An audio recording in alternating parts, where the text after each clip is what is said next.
everybody. Today we're here via Skype with Madeleine Pickens, animal advocate, philanthropist, and wife of billionaire Boone Pickens.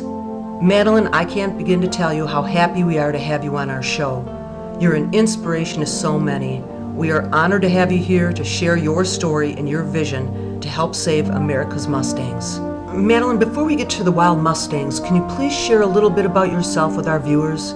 We understand that you started out owning thoroughbred racehorses and jumping horses. Can you tell us a little bit about that and what led you to animal welfare?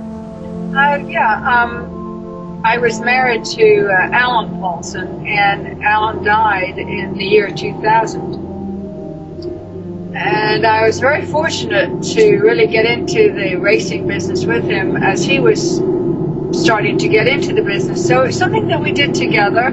We had enormous successes. You know, we bred the great cigar. He campaigned really all over the United States, and we took him to Dubai for the inaugural over there. And I never will forget, after the Breeders' Cup when he won it the first year, and Sheikh Mohammed's representative came over and said, it would be so much fun if cigar could come to Dubai. And I said to him, oh, gosh, I would love that, but the problem is my dog Oliver, I had Jack Russell, could not come because they don't allow dogs. And so the next day I received a fax from Sheikh Mohammed inviting my hound to Dubai.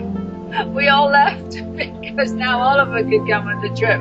That sort of tells you how crazy I am about my animals. No, I had an incredible life with racehorses, and we had 3 major farms. You know, we bred the best horses, but you know, never once did I ever hear the word horse slaughter. And it was only, you know, after he passed away and I was married to Boone and we had the Katrina debacle that I found out about it. You know, an actress came over to me and said, could I help her? And I said, what are you talking about, horse slaughter? So I got into it, and that's when I became devastated, and I realized, you know, now I have to do something about this. The horse has given me a great life, and I'm embarrassed. I'm embarrassed that I didn't know the dark side of it. Right, and I think many of us felt the same way you did, Madeleine, when we learned about horse slaughter here in our country and what is happening with our American horses. And we'll come back to that, but I wanted to go back just a little bit. In 2005, we all saw the devastation caused by Hurricane Katrina. You and your husband donated $7 million to aid the people and the city of New Orleans. But you did more than that. Can you tell our viewers about the rescue efforts you put together for the cats and dogs of Hurricane Katrina? Well, you know, I would watch CNN and you'd feel so helpless, or all the different news stations, and they would show all these people losing their homes, swimming, you know, dead people in the water. And then I would see animals, you know, cats, dogs, horses, and they were stranded and left behind. And you know, I would just start crying. And then one day I saw this man he was on his rooftop, and his family had left, but he stayed with his dog for 2 weeks, and he got sick. So there was a helicopter that came, and it was airlifting him out of there, and he said, I don't want to go without my dog. And they said, you've got to come, we'll get your dog later. You know, the great thing is, I saw the look in the dog's eyes as he saw his master being taken away, and I just burst into tears, and I prayed, and I said, you know, I've got to come up with a solution. What can I do? And so then I came up with, how about if I just release these airliners? We need something big. So I called these different airline companies. My sister got involved. Pam Perez, who has a most fabulous sanctuary down in Mississippi, and it's called St. Francis. It's in Tylertown, so great if anybody can help her out there. She's an incredible woman. So Pam's dogs were the first group that I got out, and then she got me to Gonzales. My husband came down with me on the first trip, and he was really proactive, got involved, drove the trucks, did everything, loaded the dogs. And I have to tell you, it was like Noah's Ark. You know, I wanted to cry.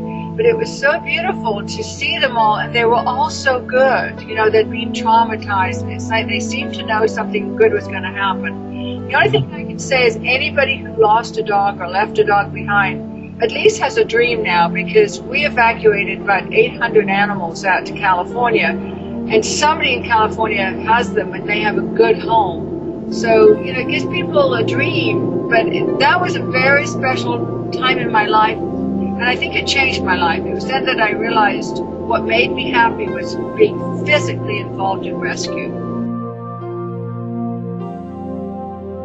Madeleine, horse slaughter, coined by your husband, America's dirty little secret, is still happening today to our young and healthy American horses. You and your husband both fought to pass federal legislation that would outlaw horse slaughter on our American soil. Being very involved in this issue as one of the co-founding members of Americans Against Horse Slaughter, I understand that you're very committed to this cause. Can you enlighten our viewers what America's dirty little secret is?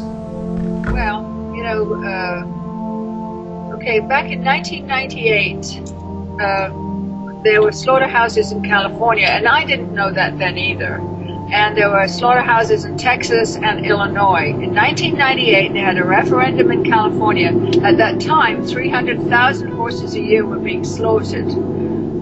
After they said no more slaughter in California, it dropped down to 90,000. And everybody said, oh, there's going to be horses laying around on the streets. All we slaughter are old, unwanted horses. Well, what they found out was it was not old, unwanted horses that were being slaughtered. 34% of them were stolen.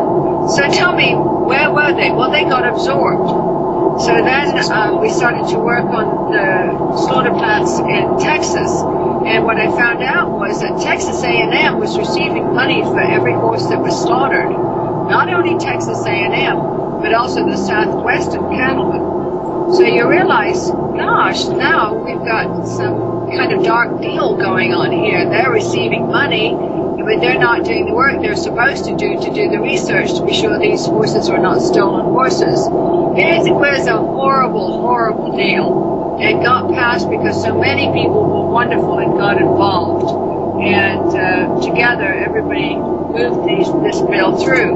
What's left is a bill now that needs to be passed, and it's to stop the horses from crossing the border for slaughter. And there are still so many trucks crossing the border, and there's a big issue going right now in Presidio down in Texas. I was made aware of it yesterday. There's 1,500 horses and cows, and they haven't been fed, and the horses were dying of thirst. So there's dead horses in there, there's no hay, there's cows that have been abused too. I mean, why are they going down to Mexico for slaughter? Surely we can do a better job here in America. And we could, if the private sector could get together, we could. But what fights us are the, farm bureau, cattlemen, ranchers, and not all of them are bad guys. But they have this lobbying group that just fight anything. If you want to get a puppy mill bill passed, they'll fight you on that. Sure. And they're afraid to trickle down. And I just say, guys, stop it. It's time to be humane and be caring. But that is the mighty almighty that is fighting us. Madeleine, as a horse lover, I often have to reassure my viewing audience that I love all animals. I've owned dogs all my life. I've had a cat when I was little. Our animals become a part of our family. And we recently heard that you just lost one of your family members, Sheba, and we're very sorry for your loss. Can you tell us a little bit why Sheba was so special to you? Oh my goodness, Sheba, we only had her about a year and a half. She was Army, and she was a retired military working dog. And she was shipped to me out of Kuwait. She was one of the first in the military to be deployed into Iraq after 2000, 9/11. And so I ended up with her, and I had to pay to bring her back from Germany, which I was fine with. And she's had a fabulous life here in Del Mar.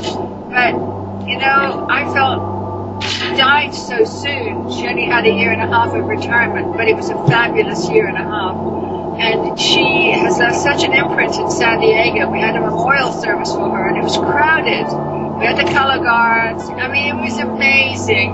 And there was another dog there that it was a retired Navy dog. And it was so neat because her dog was in the same class as Sheba. So they went through school together. But we have a wonderful program in the military with these working dogs. And I really want to get awareness out there so that people know to adopt them. Now they have lots of people that do want to adopt them. But there are several dogs that are contracted to the military.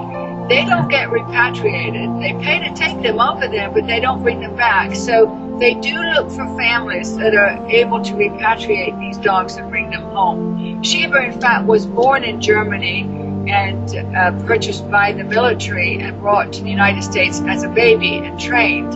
And she was a member of our military. So she deserved to be repatriated, even though she would never be repatriated by the military. But I love our military. And I have to say this, in that recent crash in Afghanistan with all of those Navy SEALs on board. Yes. The Navy or the Marines. But I'm overwhelmed because there was a dog on board with a SEAL. Yeah, and he passed away. I think his name is Blair. But we are checking on that, and we will put something online for the handler and his dog as soon as we get the correct information. But my God, you know, they say these dogs save an average of 150 lives, each dog does. You know, That's because amazing. Yeah, they're leading the soldier because Sure. he's got the nose. So he's up front sniffing for drugs, or he's sniffing for bombs, all kinds of stuff. So we really, you know, I mean, if you're an animal lover, we're just Right. with these dogs and respect them, and Totally. totally overwhelmed by this whole program. Isn't that amazing? She sounded like such a special dog, and we'll make sure to put something up to raise awareness for these military dogs. Thank you for sharing your story, Madeleine. Madeleine, let's talk about the main reason you're here with us today. America's wild horses are disappearing, and for the layperson who has no idea what's going on with our horses, could you please give them a little background and tell them what's happening with our wild horses and what you are doing to help save America's Mustangs? Okay, 100 years ago, there were 2 million Mustangs roaming the plains. Today we're down to probably 25,000 Mustangs, maybe 30, the government says. But, you know, to me that's tantamount to extinction. I found out about it when, you know, right after Katrina, when somebody came to me, and horse slaughter led to all these different stories. But what I realized was that as a child, I had fallen in love with America. I immigrated to America, and I always wanted to come, and I would go to movies with my father. We'd see cowboys and Indian movies, John Wayne, and it was, you know, it was all very romantic to me. So when I came here, and I didn't see anything and no evidence of what those movies were like, I was very sad. And so off to Disneyland you go, and that was great fun too. But where was the West? Where was our Western heritage? So I began to realize somebody's got to save this program. The BLM is in a real debacle because they've gathered 45,000 horses now they've got in holding pens. They got 15,000 that are in short-term holding, and they cost the government $2,500 each per year. And who's paying for it is you, Deborah, and all of your listeners. The taxpayers are paying for this program. And it is the cattlemen and ranchers who put this together and said, no, these horses shouldn't be here. They need to go. So then the other 30,000 have been shipped on trucks all the way to Texas or to Oklahoma, to Kansas, Nebraska, and they have long-term holding, which is almost 500 a year, maybe 475. And you're all paying for that too, but there's no transparency. You can't visit them. We don't know where do they go in the night, you know, what happens. And so, you know, I just felt it's really time for somebody to step in here, come up with a plan, and in a way say it's time for change. Our world is becoming a kinder stage, and we need to be kinder to our animals. And the worst part was that so many Americans did not know about these horses, and when they find out, and I can tell you, our website is just unbelievable, the traffic that goes through it. And they're appalled. They said, I'm so glad you told me, because they don't know anything about it. Whereas really they were able to operate in the night and just do as they pleased. So it's very controversial, the numbers that are given by the Bureau of Land Management and the numbers that of horses that existed at the time of the 1971 when that act came into play. We feel confident that we have got a lot of evidence to prove the numbers were a lot higher than the BLM says. Tell us about your vision for Mustang Monument, your wild horse sanctuary. I purchased one ranch called the Spruce. It has 14,500 deeded acres and about another 540,000 of public land. So I purchased the rights, the grazing rights to that. And then I bought an adjoining ranch for 4,000 acres of deeded land and another 20,000 odd of public lands. So that it's right off Highway 93. And I want to create an eco-sanctuary so that the public can come and see these horses and enjoy them. And I'm asking the government to convert these lands, the public lands, from cattle grazing to horse grazing. So it won't affect anybody. It doesn't affect the ranchers. We don't touch their ranches. But nevertheless, they're still fighting us. And I keep going, hey guys, this is not going to hurt you one little bit. Maybe you need to study my program a little bit more. And then they put out silly stories. Oh, well, you're going to have 30,000 on that ranch and it can't sustain it. I never said that ranch would sustain that many horses. What I have said to the Bureau of Land Management is, if you give me the go-ahead and we can work out a deal, I can purchase more land and put deals together so that we can have a solution for all of the horses that they have. And I can tell you this, they need that solution. This country is broke. You saw what happened this week. The market went crazy. And yet they're still out gathering horses. We're broke. We don't have any money. They're talking about raising our debt. They can't come up with any money, closing down the government. And they're gathering horses. And here you are, part of the solution, and what are they saying? Why aren't they going for it? What is the holdup? Well, I've been working on this for 3 years. Every time I meet with them, they smile and say thank you, and we'll be back to you. And so finally they put out an RFP, and we all have to wait in line and see what they think. And wow. It's very. Nobody in the private industry could function like this because you'd be broke, which is what the government is. They are broke, and even though they're broke, they still can't seem to see their way through to resolve this. And there's people, I have a very sound plan. I don't know what to say. It's failure one more time.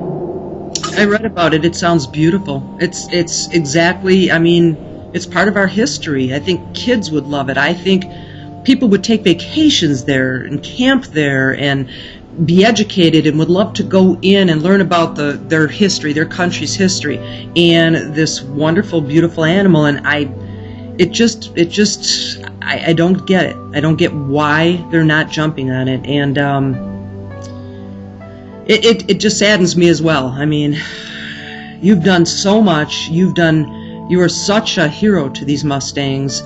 And I know you love all animals. What inspires you to continue the fight? What is your inspiration? There's a story going on right now. If you just, like I said, the Presidio down in South Texas, with all those horses waiting to go to slaughter across the border, that's what keeps me going. I cannot stand by and see cruelty to animals. I don't need other people's blood or other animals' blood put it in my body. I'm not against other people doing it. That's their business, but I don't do it. And if I see an animal, a horse is intelligent, and it's the horse that created America. Without the horse, we would they would have to have gone around the horn to get back up. It's amazing how greedy we are as a nation. And something happens, and then you move on and you go, well, we don't need that anymore. Let's not figure out a solution or a retirement program for that or any respect. I'm creating a living museum so that when you come to see these Mustangs, the children will get educated. How about our tribal history? The Indians. America wasn't founded the moment that the Pilgrims hit the coast. There were people living here before, and they call the horse feral. I would say the white man is feral. And I'm embarrassed by our behavior. It's just shocking to me how we as a nation have treated the Indians. You get the whiskey, we get the casinos, and they lost the buffalo, which was, that's who they were. Sure. And I have so many friends from different tribes. I just have so much respect for them, and I know our children need to learn more about this. So that's part of what I want to create is this education center. But it's a fun education center. Learn to grow on the land vegetables and flowers, and we can have sanctuaries for all kinds of different, dogs that are unadoptable or whatever. But everything will be teaching, learning, showing children responsibility. How could we have taken, just with dogs and cats, spay and neuter programs are the most important thing that we could ever do in this country. Do you think we can get it done? It's so sad. We're so, I don't know. Sometimes I think we just don't think. Madeleine, I heard you pray to find a way, to find a solution. Do you feel that your prayers are heard? Yes, I do. It was when I was working on the horse slaughter bill, and then I saw, Mustangs going to slaughter. And let me preface this: they don't knowingly go to slaughter now, but sometimes they end up in slaughter, and it's such a big subject that I'm trying to work with the government now, so I'm not trying to raise the ire of the government against me. I have a solution. Let's just work on it. But I would cry and cry. I didn't know what to do, and then one day it occurred to me: pray. The one thing God gave us as humans is a brain and the ability to think. And I realized I can't ask God to, help me win a race with a horse. If I'm at a football game, I can't say, "Oh God, let our team win." You know why? He's got two teams in the game. Right. So how can he make everybody happy? So all we have to do is play the best that we can play and enjoy the game. If you don't enjoy the game, don't go. Because the game of life is really, really the only game that you have. And so I prayed to God, and I said, "God, help me dig down and think of a solution." And it was amazing. I woke up in the morning, and it was like daylight. I said, "That's it. I just need to do what the ranchers are doing. If I go and buy a ranch, and I go to the BLM and ask them would they convert the grazing rights for me, this is the beginning." And I went to Washington. I met with the BLM, I shared my plan, and they said, "We love it." And Henry Bison, who was the director of the Bureau of Land Management, even announced it when he went to Reno.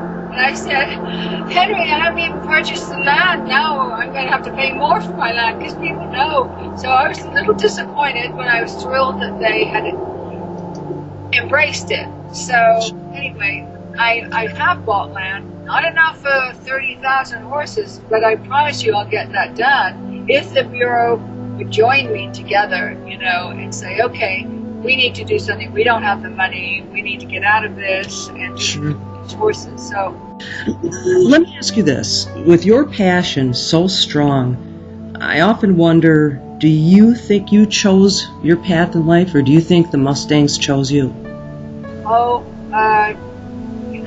I think things just happen. Why did I want to come to America as a child? Why? I'm not a great rider. My daughter is. I'm vertigo. I don't even ride a horse now. But I just love animals. And when people don't have a voice, it's like a handicapped person.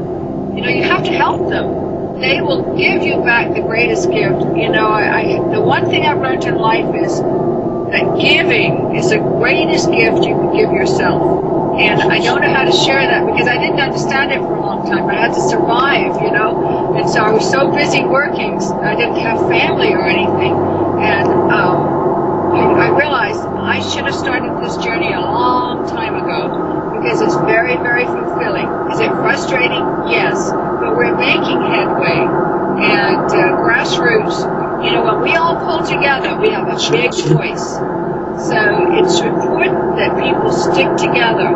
Everybody Facebook, everybody tweets, join the website. My website is Saving America's Mustangs. Both have an S on the end. And, join me, sign up with me, and we forward you information all the time, and we ask you to join us and help us.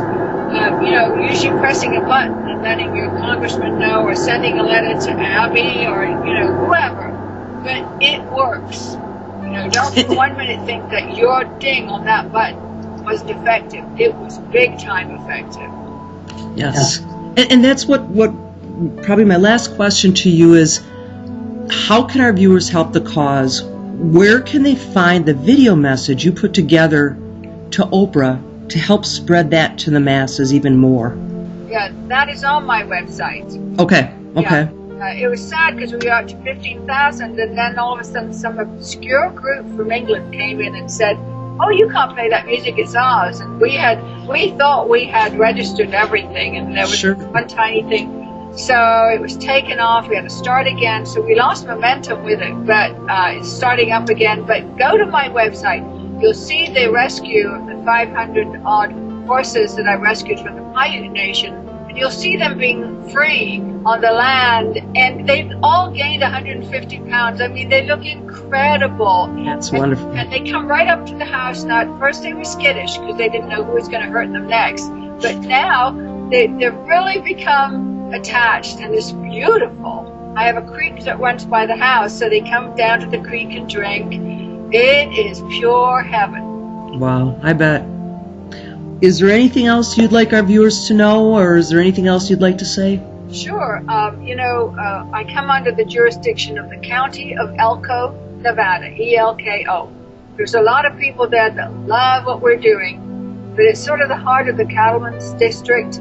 And so they are against us. The little tiny town of Wells is my neighbor. They love us. And the cattleman went to Wells and said, "You don't want to do this." And they told them to take a hike. Wells told them to take a hike. They said, "We love what we're doing because we're going to bring in industry, work, tourism."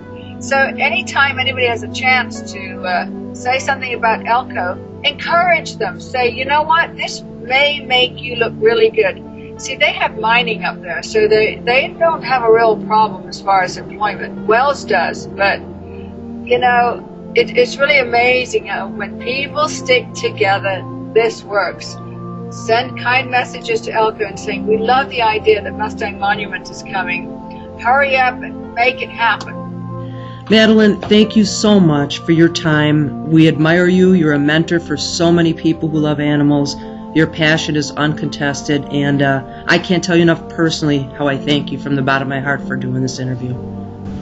Hey, Deborah, you're so sweet to call me and ask me to do it. Everybody spread the word, Facebook, but please join my website so that we become this army. You can ding the buttons when we ask you to. You bet. Thanks, Deborah. Thank you, Madeleine, and good luck.